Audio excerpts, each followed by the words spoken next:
Hello and welcome to the Squeaky Bum Time Podcast with Mike and Laurent. It is Tuesday, October 26th. In this episode, only one thing can be discussed. Well, some other things too. An Old Trafford, Annihilation, Ole out, but for real this time. Liverpool 5, Manchester United 0.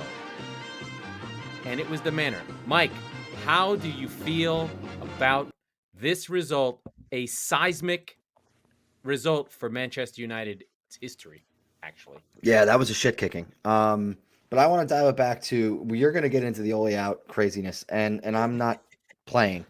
Give me 1 second. Let's not. I don't think the game is. Everyone's talked about the game already. Like, I want to talk about everything around it. Right? Yeah, Salah that's where we was want to go. masterful. Yeah. Real quick, a word on that pass from Jordan Henderson, because if that was De Bruyne, then people would bow to it, and people would make a statue of Kevin De Bruyne about that fucking pass. That was Here's insane. The thing. It was really good. It was for the last goal, right? The thing is, De Bruyne tries that pass twice a game, whereas Jordan Henderson does it once every 6 months. Yeah. All right. So we had a weekend on our hands where Arsenal won on Friday. They looked amazing. Chelsea won. They did look amazing. Yeah. Okay. Chelsea won by a touchdown. And everybody crowned them the kings of the fucking overworld. And then City quietly beat the 5th place team. And then you had Liverpool at the time. Right. Yeah. I don't want to talk about who the 5th place team was going into last weekend. And you had Spurs lose because it was Harry Kane's fault. And you have United, right? What's the common denominator here? It's that these fucking pundits are so shit at their job. I'm not here to say that they don't know the game, that they don't know the sport, and they don't know how to talk about the sport. The problem that we find, and actually the advantage that you and I have over the Gary Linekers and all of these guys, is that they watch something, they consume it, and then they get asked what they just saw for the last 45 minutes. And very few people in the world are good at that in anything, right? Yeah. Now, the ones that are good are actually really, really good. Fine. But now, yes, of course. And now keep in mind also that they've got a producer in their ear saying, oh, talk about this talking point. Talk about how Ronaldo doesn't do this or whatever. And talk about how great Salah is. The Robbies do it for NBC. It's clickbait. Yeah. It's bullshit. And it's the human condition to an extent. Like, right. You're like, I just saw this. I can't believe it. Blah, blah, blah. So now, like I said, on Friday, we were crowning Arsenal not shit. They're still shit. They're still shit. Chelsea, world beaters. No, they're flat track bullies, right? Yeah. Listen, my argument goes off the rails because Liverpool were completely unbelievable, and United were arguably as bad. But guess what, guys? We've been telling you for 3 months that they have me and you as basically holding midfielders, right? McFred. They're worthless. So why are we sitting here on October 26th, 25th, whatever day it is, acting surprised, the unmitigated gall that we would have to say, I can't believe that just happened. Now, the manner in which Liverpool took their goals, unbelievable, but enough already, right? There's no contextualization of these results. There's no contextualization of what they've just seen. And like I said, it's the combination of that and the clickbait and pushing these talking points. It's narrative. It's male soap opera, right? How many times does Erica Kane die? She doesn't die ever. She's going to be on the show next week. But the problem is that you've got the quote unquote Premier League scriptwriters. You've got the most dramatic pieces of sporting entertainment, arguably in the world, better than the NFL, longer, twice as long as the NFL too. Yeah. It's incredible how they've been able to bottle this. We don't need man-made narratives. There are narratives, right? Yeah. And so this is where I get really tired right around the same time every year. And for the last 3 or 4 years, I'm like, just enough already. Yes, Spurs were better for 80 minutes of that game. And no, it's not fucking Harry Kane's fault. Yeah, but the story is it's his story. He's the team. He is Spurs. And you have these jerk-offs, Man City fans I saw on Twitter who are like, oh, I wonder how much he would have cost now. Hey, Dick knows. If you would have bought him, he'd have 14 goals by now for you morons. He absolutely would have 14 goals he's by carrying now. This sad carcass of a fucking club through the mud with him. And now you're going to turn around and act like he doesn't doesn't give a shit Yeah. because, by the way, last year and 2 years, like last 3 or 4 years, he's been the guy who's been on the line making last save clearances more than any other center back. I think the interesting thing with the United thing though is like what's happening in England right now is there's literally a debate going on about whether a pundit should call for managers to be fired. That's literally the conversation is, does Gary Neville, does Paul Scholes, does Rio Ferdinand, are these guys that are United guys? And granted, United pundit players are going to be on television in England because Manchester United is the biggest team They're a big in deal. the fucking world, right? Sure, yeah. Is it their obligation to call for his head, basically?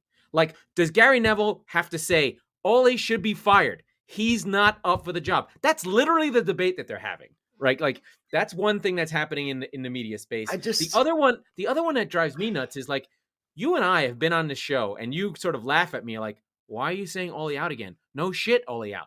Everyone knows in the whole fucking world that this guy is a championship manager.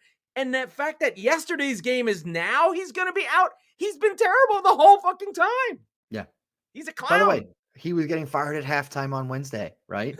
Like, because he's not good. What I expect from the punditry, and I understand that this is a tall order. This is a lot more to ask than I ever really thought about. And watching the NHL on ESPN proved it to me. But it's that I want you, the professional, if you guys had a Hall of Fame I over don't there, know. they would be in the Hall of Fame, right? These guys are legends. These guys have the ability to see the field in ways I could never even dream of. So exactly right. Tell me about the game that I don't know. What don't I understand about this? I've been watching your sport for 10 years. I don't know fucking anything compared to you, right?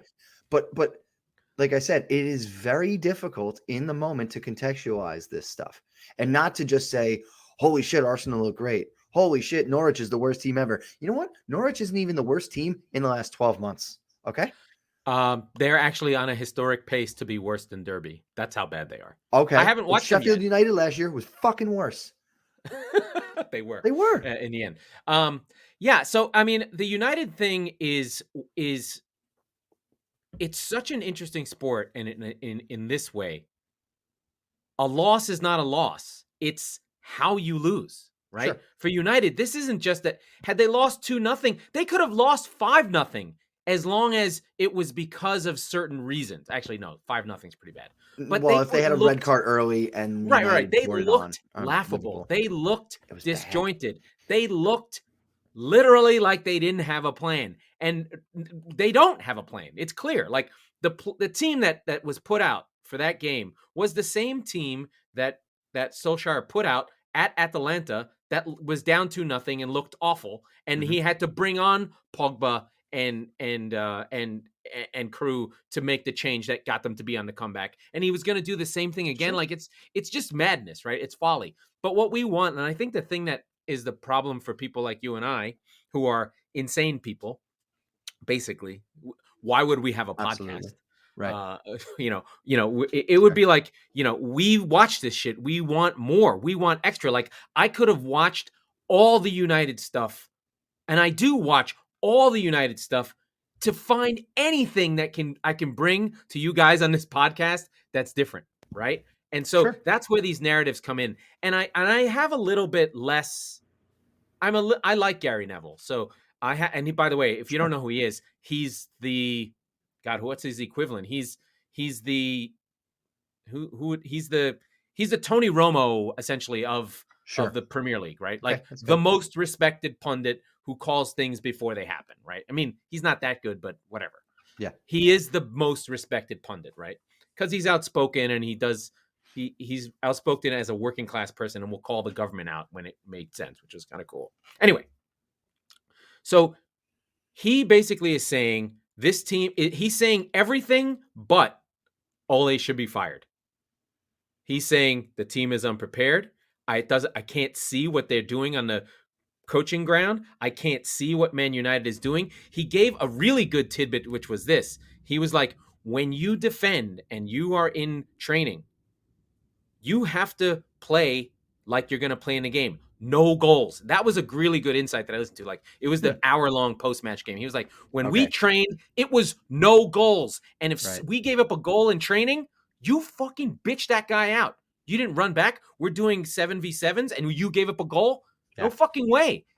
That was a really good tidbit, like you were looking for, where you go, oh, Ole's not doing that.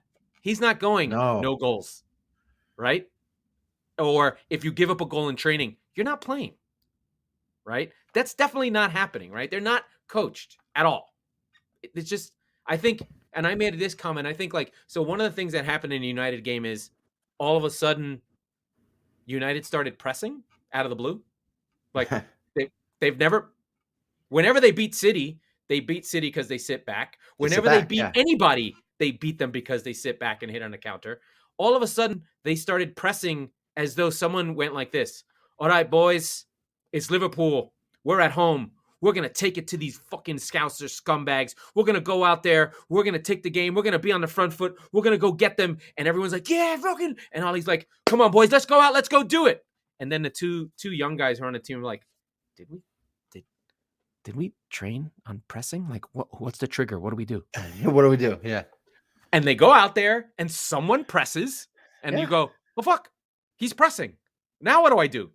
Oh, I've got to press. So, and then Liverpool just went right through them because they literally don't have a system. They don't, like, I think Ole goes out there and just thinks that, I think he thinks the talking that Sir Alex Ferguson did when he played was all the coaching that he did. Yeah. rather than all the stuff they did that he's not thinking about, because he was like, oh, why are we doing this stupid drill? He's remembering Ferguson's talks, not all the training they did. So he's like, I brought back Man United. We play this way. I remember everything the gaffer used to say. I'm like, don't you remember that stupid training that you did over and over again where you ran back and forth and did shuttle runs? And when you saw a guy lift his finger up, you ran with him. Do you remember that? Or maybe he was the striker and everyone said, watch what Ollie does. When Ollie goes, you go. And he never trained for it because they were living off his instincts.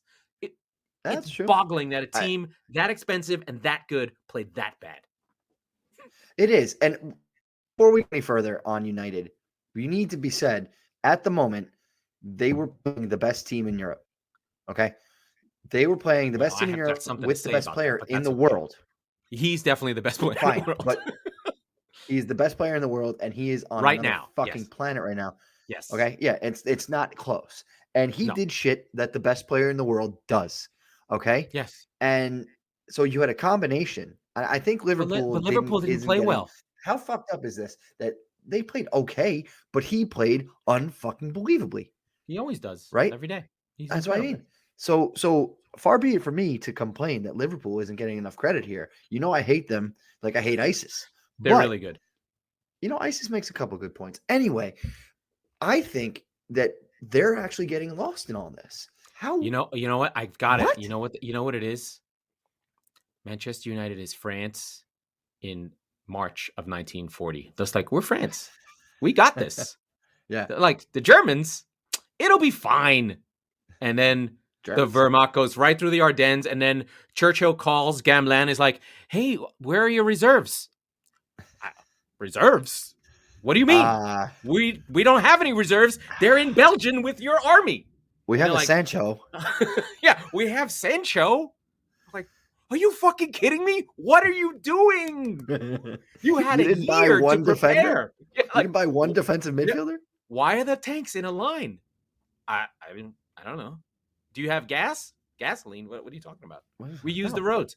They bombed you on the roads. What are you doing?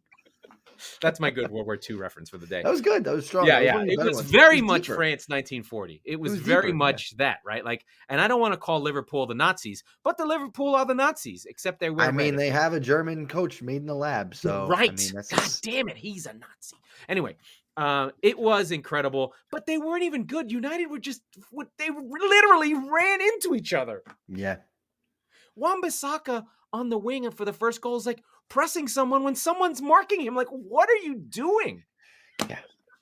Anyway, I have been on the end of Liverpool ass kickings as sure. Right? So have I. Like really bad, where we're down 3-0 because Anfield turns up to 11 and they're in your face, pressing you and kicking your ass. This was not that. This was just, we're missing our starting midfield, really, Keita and Milner. Right. And, and but by the way, before he got hurt, playing a Keita rookie was center fantastic. back. Konate has played 2 games in the league. Mm-hmm. Just clopped aside today's a day. Trent didn't do much. In fact, he was on skates. I mean, he had a couple of good balls, but they just went through them like pate through a goose. It was awful. I laughed because I was in a group with all the Scousers at the Fan Fest in LA. Yes. Yeah, which I want to hear more about that in a second. But yeah. Oh, baby. It was crazy. The first chance of the game goes to Bruno and he puts it into Rosie. And because like I said, Liverpool weren't that good. Honestly. I went to take a piss and it was like 2-0. And I was like, whoa.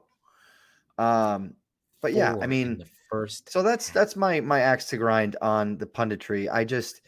Every day of this weekend had a different storyline. Like, again, Man United Liverpool was the last game of the week. You had Arsenal look amazing. By the way, they looked fine. Villa looked like complete and utter shit.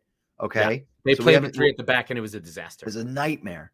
It was really bad. They didn't bring on Bailey early enough. And then when they did, it was okay. They were okay in the second half. Saturday morning, right? Chelsea did what championship contenders do to garbage shit bottom of the table teams. They beat the shit out of them. I have a bone to pick with you. You like Farke staying. I think he has to go. Like I respect it, but here's the thing. He's got to go. Oh, but here's a narrative thing. No one talks about him getting fired. Is it because it's Norwich? Cares. Nobody fucking yes, cares. But if you're a Norwich fan, you care. I mean, people who are small level teams, they want their teams talked about. They complain about where they are on Match of the Day, the famous show. We're going to give Norwich 3 minutes. I'm sure if we had Norwich fans, they'd be mad that we don't talk about them. We're going to give them 3 minutes on this show because I told you today, if we spend 20 minutes talking about Norwich, we're never going to No. But I just wanted the context of just like, he should be fired. Well, in a vacuum, yes, right? But the problem with Norwich is that they are financially cash-strapped. They are trying to keep their team afloat, and the best way they know how to do it is winning the championship or coming close and being promoted to the Premier League, even if it's just for a cup of coffee and you're going back down. They spent a lot of money this time, to be fair. Yeah, I mean... They sold Ben Dia. They got Brandon Williams from United as a backup. They've got... Right.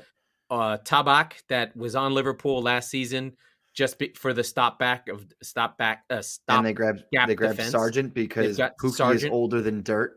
And he's not scoring. He's not doing much. They did what they should do. I just think that if I was a player on that team, I wouldn't want to feel like there's no accountability, that my coach can lose 20 games in a row in the Premier League, which is what has happened. Going back to last season, they're on more than 20 games in a row lost. Okay. There are different ambition levels. There are the Leicesters who come up and have an ambition to get into the top half of the table, and then they win the fucking league. There's Brentfords who are like, actually, we're smarter than these motherfuckers, and we're going to beat them at their own game. Although they've been getting screwed. They have been. And then there's Norwich, who's like just happy to be at the party. We know. Here's the thing about demoted teams is that the air can come out of those tires so fast, and they can go from contender in the championship to mid-table, and then it's all over. But Then you're Leeds, and you're 17 years in the wilderness. Right. You don't want to be that. They know what they're not, and I respect the shit out of them. Yeah, I just think though. You can't just keep the same. I think it goes stale. I think you can lose the players. Sure. I think that absolutely. Now, maybe it's not this season. This might not be the season for it, and you're just content to go down, right? That's fine. But I would want to show the players that we have intent to stay in the league. Okay. I would want to show the players within the same structure. You can still change the manager. They just need a new voice, right? Here's the thing. Can you attract a manager who will play the type of football that if you go down will bring you right back up? Can you attract him to Norwich? They got him from the Farke is from the second division of Dortmund. He was the youth coach. Yeah. You have a guy in Wagner he's in Germany. You could even get another German coach. You He could was one get of an the worst attacking manager. teams. But they stayed up one season playing attacking football. I'm saying you could still go down, but don't go down not changing the easiest thing to change. But you lose control quickly if you don't put the right guy back in charge. All right, put it this way. Let me walk back my statement a little bit. I'm not saying I'm going to ride with Daniel Farke till the day I die. What I'm saying is you better be fucking right if you're going to do it, because this has been proven that you can go bouncing back and forth, be financially solvent and squared away there. But if you fuck that up and By the you're way, I every other Premier League, know the coach they should get. who? Ian Evatt. You haven't heard of him? I No, I promise haven't. you. He's the coach of Bolton. He brought up a team called Barrow from the second division, did 3 promotions in a row, and they literally called them Barrow-Salona. And they have a submarine on their logo because it's where the subs were built in I love that, England. Barcelona. And But he our is a 3 really good minutes, coach and young and unproven. And if you jumped him into Norwich, he would be happy to make that jump. our 3 minutes on Norwich are up. Okay, But we that's do need to talk about how Chelsea were, like I said, they do what championship contenders do, and they beat the shit out of them. And tip of the cap to them. But again, they've lost. They not lost. They have dropped points in 3 matches this season. Yeah. The very valiant draw at Anfield, which they were down a man, was and you know what? actually super heroic when you I really understand. think about it. Yeah. They lost to City and they lost to Juventus, who's honestly not your father's Juventus. No, they're not very good. So until they beat somebody, they're third best for me. I think everyone agrees with that. I think they are third best. Well, I was thinking of maybe Chris Wilder, formerly of Sheffield United, could take that Norwich team. Would you stop it with Norwich? We're not going to get anybody to listen. I just wanted to get the manager's name. Where do we go from here? What do we want to talk about? So I think the thing that's interesting about the Chelsea game is, what does Lukaku feel like? He scored early. There was a moment the narrative kicked up for them to score. Then they kind of stopped scoring. Mason Mount comes back in, and they play, for lack of a better word, a more City style with the small kind of punch and Judy strikers who want the ball at feet and go at them and can move around, be more interchangeable. And they put a 7 on Norwich. Does Tuchel have enough guts to be like, you know what? Maybe not Lukaku. Because Lukaku kind of has the same problem that some of these strikers have. They can't press. They're not fast enough. Which is weird because he's a gazelle and he's actually a horse, right? Like he's maybe enormous it's the fitness, fast. maybe it's the quickness, maybe it's not what he wants to do. He wants to go in behind. So that's an interesting piece of maybe they can play differently. Maybe they have another gear now and they can sort of think about it. But when they play that way, then they do need Pulisic, and that's how they won the Champions League, right? They have those dudes. They had 18. They now have 18 different goal scorers, I think, maybe 17. Either way, it's a fucking tremendous amount for and they get a lot of goals from defense, which is cool. Right. It's probably 16 or so games into the season at this point, including Champions League, including the cups and all that. So that's incredible. But honestly, and Lukaku has not been on the sheet in 6-7 games. Yeah. So I mean, I love them like this. I love them in the 3 at the back with Chilwell and James and Jorginho and Kovacic. I mean, everyone, this whole front, the 3 can really move around and press and do things. But again, like Norwich is poor and they're just not good enough. They did what they're supposed to. And that was easy. I don't trust Chelsea to not regress. Their back I think they'll lose. I think they'll slip because of draws. They won't lose games. They'll just draw their way out of the championship. Sure. Because they can't score. I don't disagree with that. Yeah. However, and at this stage of the season, as we wait for Liverpool to have their comeuppance with AFCON, it's got to be City's to lose, and by probably a comfortable margin at this point. Yeah, City. I know you hate hearing that, but like, I don't mean to make it sound like Chelsea are shit. They're not. No, they're fantastic. These are like this is like you're not. It's 95 points. Yes, this is the goal. Well, because here's the other reason: there are only 3 good teams in this league. United are clearly shit. Arsenal is shit. Spurs are shit. I mean, you go from 4 to 12, and they're all if we went back and listened to the things, United is as talented a team as those other teams, as our top three. As an They just individuals, don't have. They don't. They're sorry. They're not.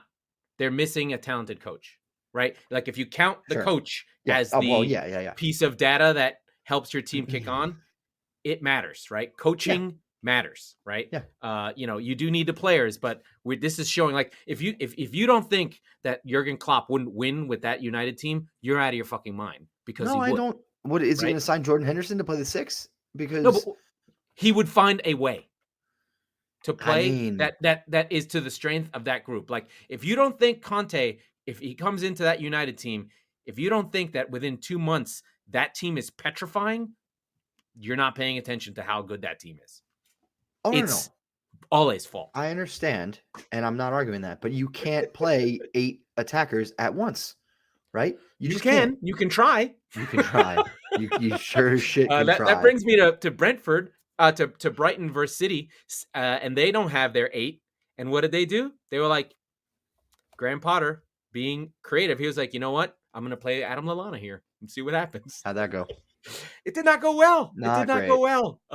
It did not go well in the first half. He was getting dominated. And City in the first half the first half hour are probably the best they've played. But they did what they normally do. They blow you away. They score the 3 goals. And they kind of don't sustain the craziness. But Right, they just put it different into from, control. I'm going to keep going with Ole, and you can shake your head.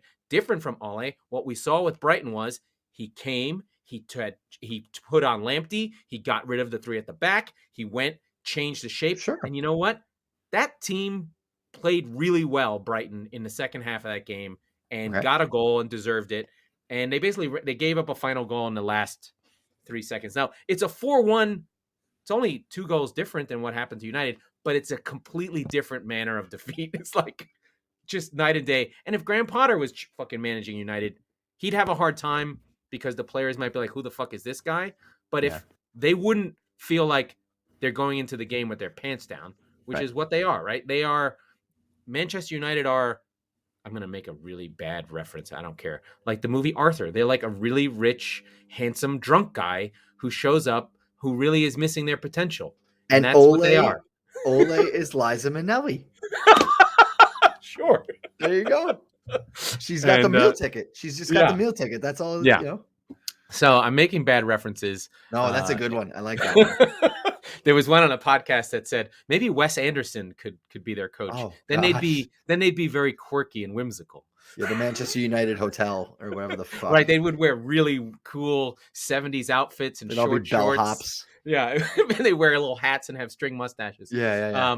But that would be incredible. They'd sign Adrian Brody to be the 6. I do want you to talk about Spurs and what is going on with Spurs in London. Like you've lost 4 games in London. What's happening?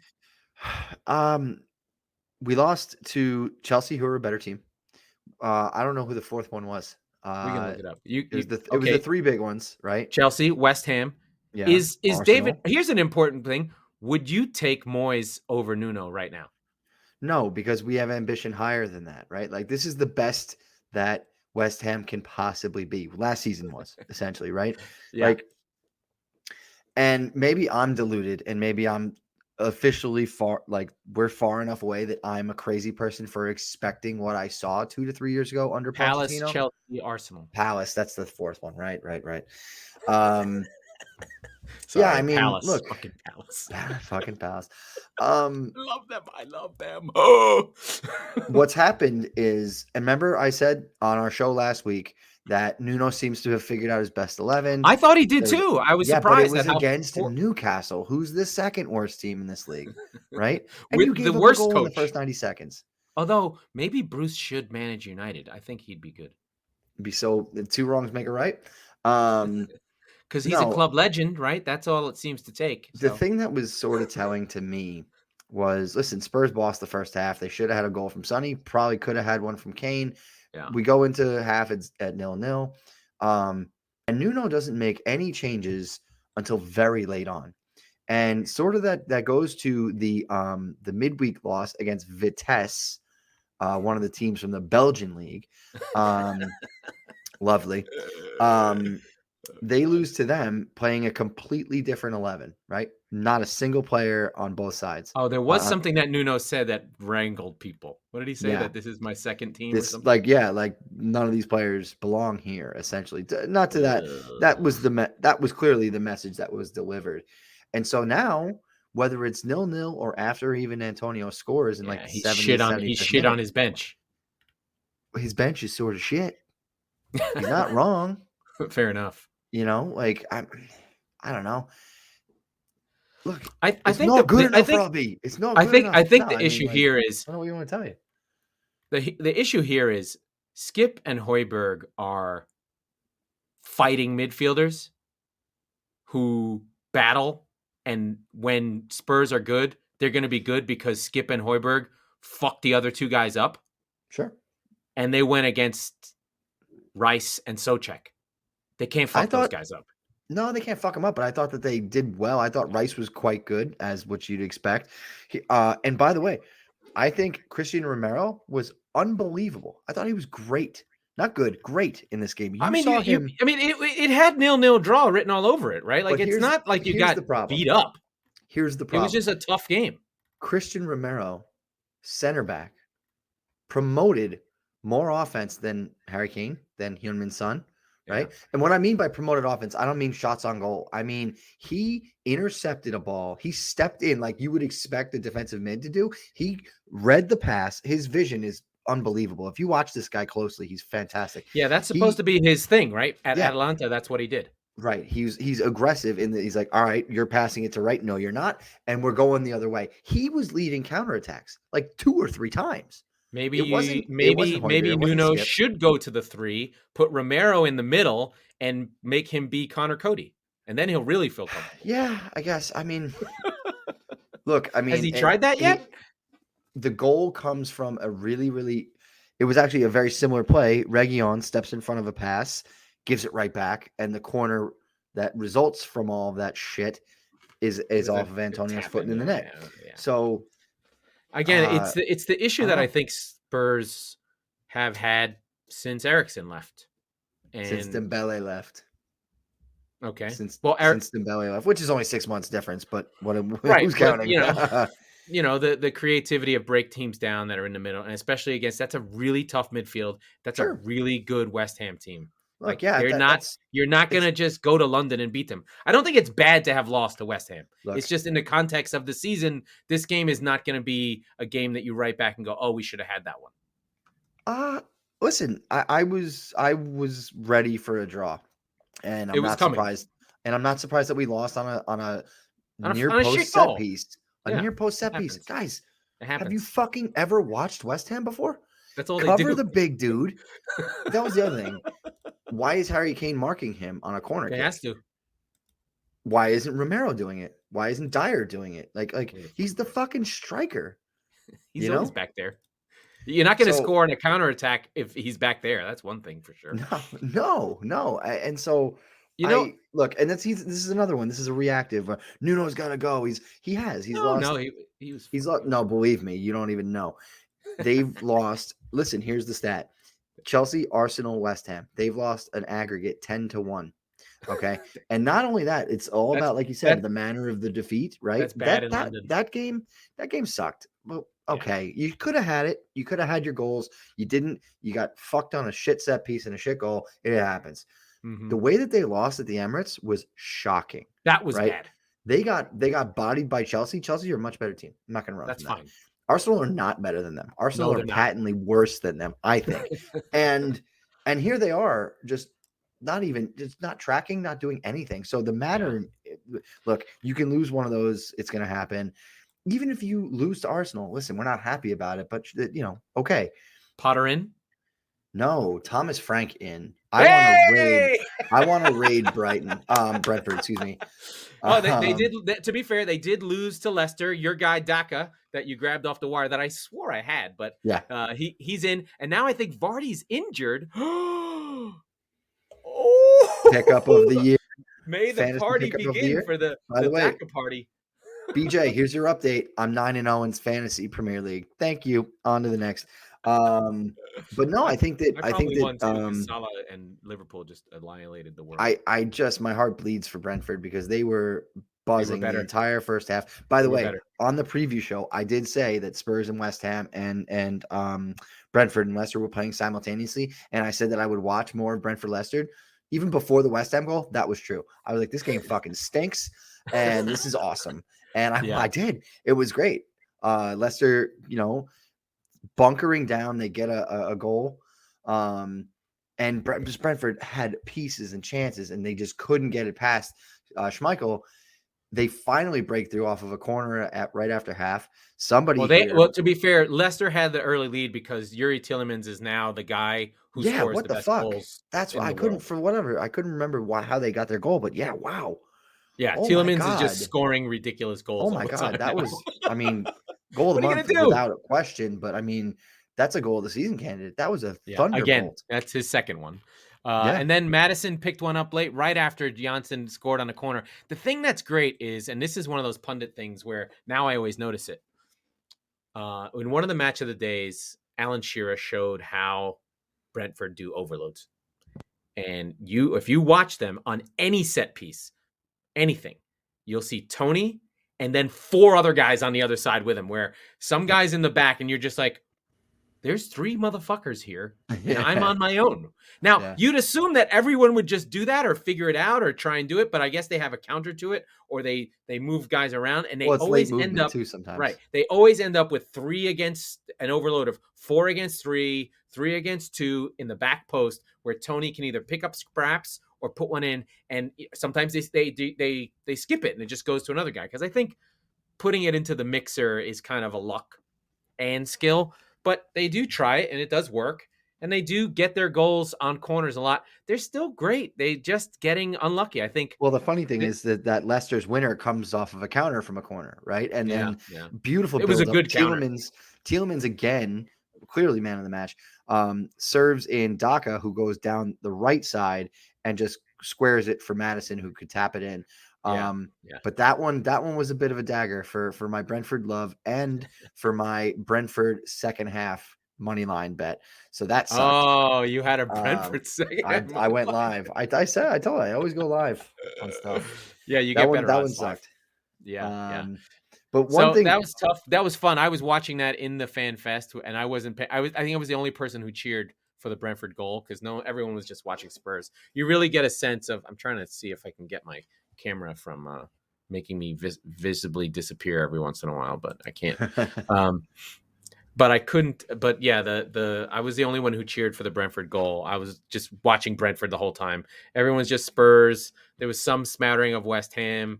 It was all Liverpool and United. So it was just bizarre to be. Do they only do fan fests when there's a big Liverpool game? I'm so tired of that redhead Seamus.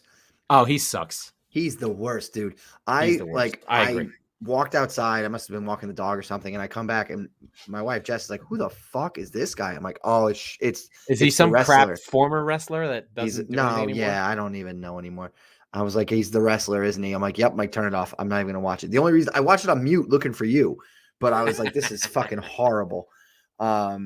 I don't know. The first one they did in the city was cool, and I'm like, nah, I've lost it. The Miami one was kind of funny. The way that they do the Robbies, the shit with the Robbies is fun. Yeah. I mean, listen, it's fun. They do activations. It is growing.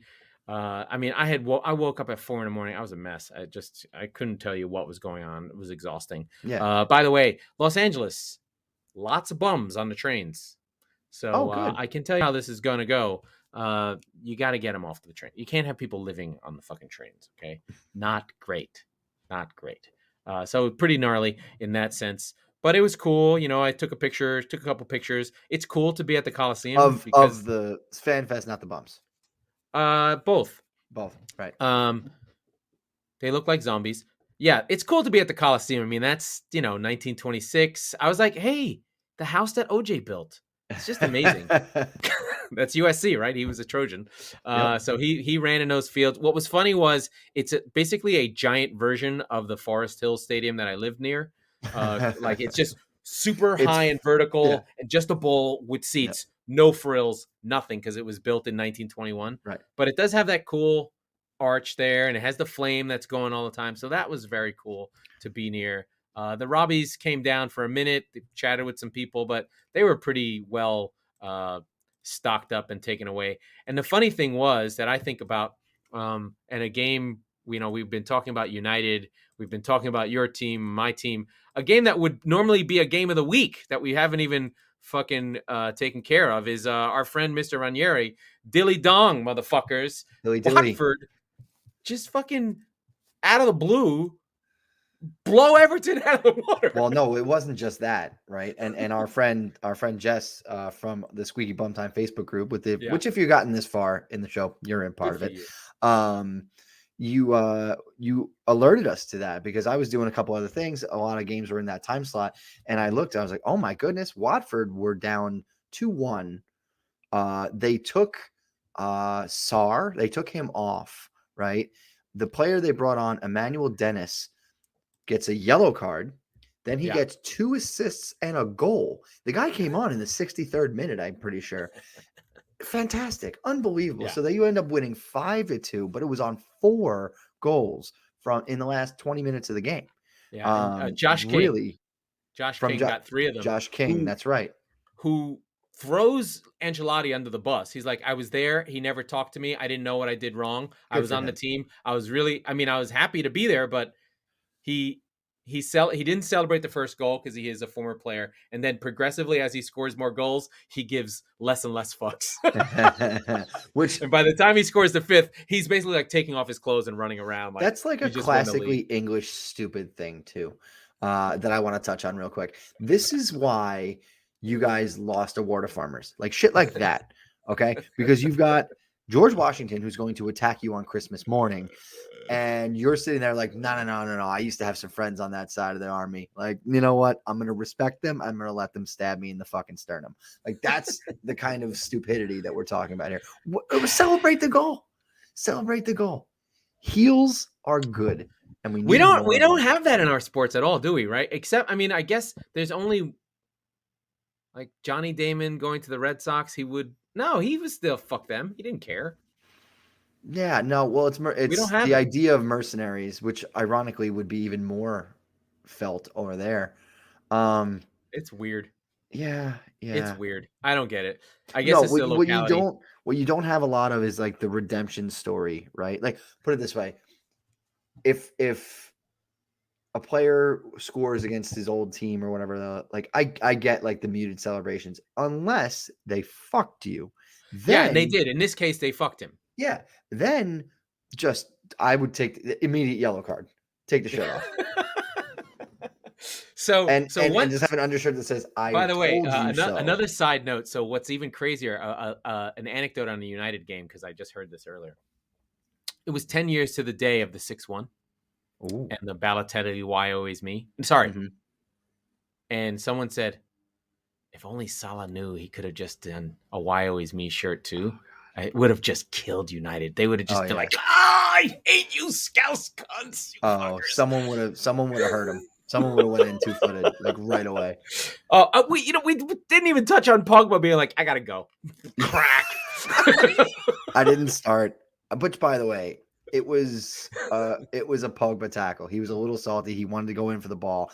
I don't like VAR. I didn't like it. I didn't care. I was like, until I saw how hurt Konate was. But you can't govern for that. But you can't govern for that. That's not fair.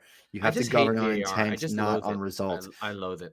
No, I don't disagree. But I think that it was not malicious, but it was a red card. I think. That's for sure. He totally fucking jacked his leg up. So we do have to cover the worst part of the show, which is how poor our gambling went. Oh boy, I already alluded to mine. Let me go through my horror show. Go for it. First off, on Friday, Villa plus 300. I followed you. Very reasonable. I thought Villa, sure. Arsenal decided today's the day we're going to be awesome. Yeah. Actually, Villa thought today's the day we're going to be terrible. Awful. And they were really into bad. Halftime. Oh God, I'm going to get mad again. Going into halftime, they get a bullshit penalty, with Yeah, that was bad. Aubameyang and That was Emi bad. Martinez, who owns Arsenal, knows all about them. He's You know what? in I was going to Aubameyang's tell you, head. Aubameyang wanted to miss that penalty more than any penalty he's ever missed. His Why? face was bad. His body was Well, he bad. just I had was no like, confidence. he's going to miss this. He's gonna miss. He's gonna miss. Body language doctor was like, he's missing this. Oh, And he yeah, missed. I felt the same way. He missed and scores on the rebound. A shit goal. Unlucky. Complete shit goal for a shit player on a shit team. And Unlucky. at that point, I knew the bet was lost because I was like 1-0. I'm like, actually, if Arsenal goes up 1-0, I feel pretty good about this. I might go back in on Villa. The thing was, I was so certain about was like, no, Tierney, they're fucked. But what I saw from Arsenal was, and I'm going to laugh, just athleticism. Guys running. Yeah. Tomiyasu flying. Tavares everywhere. And Emile Smith-Rowe was Bambi really good. Running. These guys are athletes. I was like, really good. Where is this athleticism coming from? Then I hear the stat, Arsenal has the youngest team in the league. I was like, oh, well, there you go. Yeah. They're 24 years old.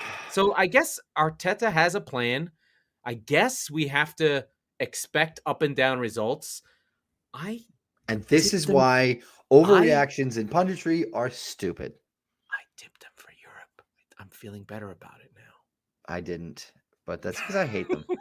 I also I did. I looked at our EPL table predictions. And, oh God, where did I have them? I had eighth. You had them. I had them eighth. I'm fine. I had Spurs eighth.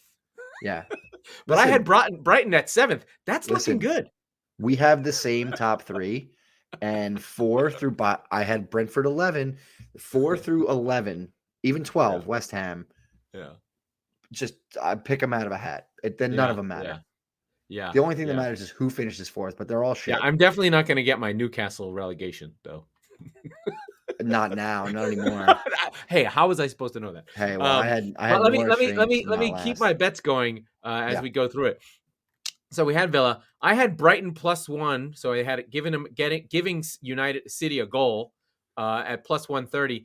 That looked okay for a minute in the second half, but it did not look good in the first half. I was like, oh, they're coming back. They're playing better. Tariq Lamptey came in, did some things in the corner. I was like, ooh, nice. Sexy time. But then City got another goal, so they lost 4-1. I was like, okay, well, whatever. That's not the end of the world. And then the last two you got fucked on it. I almost won on the United to score. Well, you should have, because that was one that one felt sense. Like last season. I'm talking about the VAR on Ronaldo. Oh, that was I was just. This is why, okay, and you're going down the rabbit hole of degenerate gamblers like myself, because no, I'm not. In a 5-0, no, you are a little bit, because here's why. In a 5-0 game, Ronaldo scores, and I went, oh shit, Laurent won his bet. And then, but it was the problem is the VAR with the offsides. They've been different about it this year, but and they don't give a lot of explanation. Like the one thing I will say about American sports is that like the NFL or NHL or whatever, like they explain why the call is what it is. Now you may not agree, and it frankly may not clarify all that much, but they at least give a half-ass try. You don't get any context, and all you see is the line, and it's like, nope. And the guy going like this. Right. But I was under the impression that that this year that was a good goal, and I was it looked good. I looked his good. Arm. I thought they moved the arm up. Whatever. It was. Yeah. He was a lean offside, it wasn't his feet. Right. And then exactly. I had already lost the Liverpool bet when they were up 4-0 at halftime because I had draw Liverpool win. You did. So that didn't go well. So I don't know why I think if we talked about it on the show, we just thought the passion and the way that United sort of get these weird results and the passion and how they stand up in these games. One of the things I thought about with United is maybe they're in like the Rafa Benitez to Steve Bruce mold, where as much as they hated Mourinho, he got them to defend. Yeah. And the longer Ole is in that team, the less the principles of defense are there. And they're just going, and slowly but surely now they're just like, what do we? I don't know what to do. Right? Like, it's just really bad. I mean, the Pogba's problems showed up again. By the way, the last goal, caught on the ball, bing bang boom, bing bang bosh, gone. Now that wasn't his fault. I feel like Fred gave him the ball and he's like, dude, why did you give me But the that's ball? what I'm saying. Like,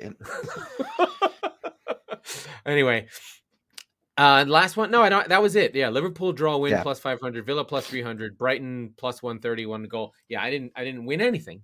I I think think we went. I eventually put like 5 or 6 bets in for the Premier League this weekend, and I went over. Like, I didn't remember all of them. I lost all of them.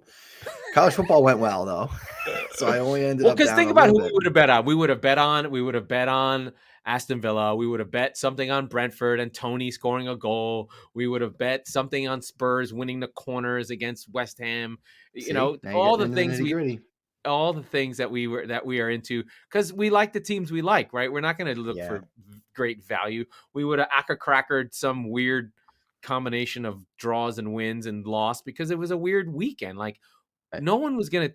Although I did think, and I have seen the numbers, like if you put plus 5 goals, Norwich, Chelsea, you probably was like plus 5,000. Well, no, Chelsea was a good candidate because there was no Lukaku. They were sort of a makeshift backline. They weren't a good candidate for Norwich to No, get a but plus, I'm result. saying like total goals in a game. You would have Oh yeah, killed on that the number. team total, sure. Yeah, yeah. Oh, even combined team total would have been huge. Yeah, but when I looked at Chelsea, that was one of them I had. I had draw and Chelsea, halftime, full time, because I was like, look, they don't have their striker. They're going to be a little bit muddled. And you know what? For the first 5-10 minutes, they fucking were. And then Norwich was like, here you go. Oh, God damn it, guys. So that pissed me off. That's Farka what out, started my man. whole Chelsea Farka rant. I'm like, out. they're fucking, Big Sam in. they're Come on, flat we need him track back. bullies. Let's get. That's who Norwich need. They need Big Sam. Yeah. Come on, isn't Yeah, it worth just winning the Charlie league? wants them. You know what? They can bring Farka back when they go down if they go down. If they want. Come on, that's extra Norwich content for everyone. That's everyone. That's bonus. Anyway, I think we did a lot. I thought this was really good. I enjoyed this episode. We didn't ramble. We talked. There was a lot to fucking talk about. Jesus, There was. I don't think we missed anything. Can we have missed anything? Probably. Do you have anything left in you? No. I have dead one. inside. I have one thing that's annoying about my own team.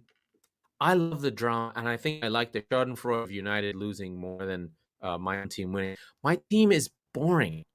Yeah. They just have no, like, it's only on the field. There's no extra stuff. I have none. One. This is another bet that I lost. I bet on, so I had Villa, and then I had in a smaller parlay, I had Villa, Chelsea, and Wolves. Now let's pretend for a second. Oh, I forgot about those other teams. We just give the scores of our other friends.